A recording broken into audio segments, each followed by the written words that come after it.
Hi, everybody. I hope you're having a great week. I wanted to check in with you really briefly about participation in MSO. At this point, we're 5 classes into the semester, and everybody in both sections has made at least one comment in class, which is great. But as I've been looking at the participation data, the cadence of participation is slower, which is, I think, what we would expect in an online environment. In a typical Aldrich session for MSO, I get about 45 voices into the conversation. In the case discussions that we've had so far, we've gotten an average of about 35 voices into the conversation, which means that in expectation, you should probably expect to get into the conversation with a comment about every third class instead of every other class. That said, I'm going to be working on my teaching plans and sanding down my own interjections to try and create as much discussion space to get even more voices into the conversation as we go forward in MSO. But there were 3 ideas that I wanted to share with you, which I think might be great ways to get even more out of your comments and more out of your experiences and perspectives in the discussion.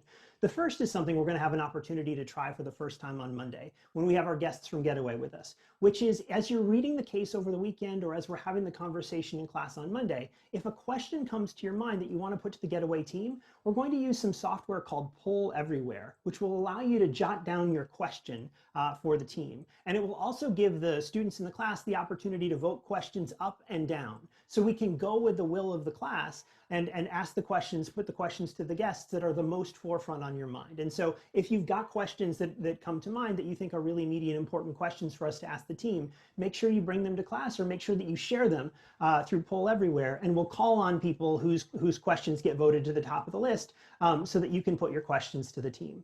A second thing is some of you, through the first 5 classes, though certainly not all of you, have been using chat to share some of your ideas. And I think that's great, because if we can only get a limited number of voices into the conversation, we can get an unlimited number of chats. Now, I can't monitor chat in real time during class, but I will commit to read all of the chat transcripts after class because I'd love to see what was on your minds. But more importantly, sharing your ideas in the moment in chat can be a great way to influence others in the section who may reference your comments in their comments. And that's a great way to get your voice out there. What we're trying to do is we're trying to enhance everyone's worldview. And so if you're influencing someone through your chat comments or through your vocal comments, that's participation and that's valuable and that's important. And so I want to encourage you to do that as well.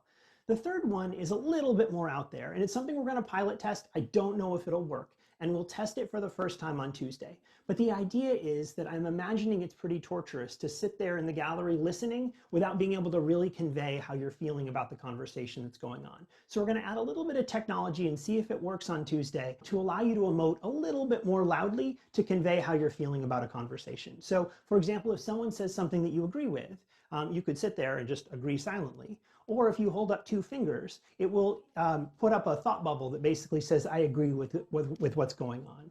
Or if you disagree, if you put up the horns, that will send the signal that you disagree. And we'll all be able to see that in the gallery. You're not vocally participating, but you are participating by sharing what's on your mind. Sometimes during a conversation, you might just have a blinding realization, right? Something that influences the way that you think about an idea that really would be great to share with the whole section. And if you hold up 1 finger, then that will put the idea light bulb out there, which we'll be able to see in the gallery and hopefully steer the conversation in your direction. And the fourth and final gesture that I wanted to share that is just something that I feel like we're missing as we've moved from Aldrich to this online medium.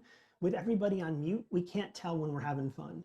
We can't hear laughter. And so I wanted to give you an opportunity. An open palm will allow you to convey laughter. And so this is something that we're going to try on Tuesday. I'll provide some instructions so that you can install it before class. Again, it may be distracting, it may not work, or it may be terrific. It's just hard to know.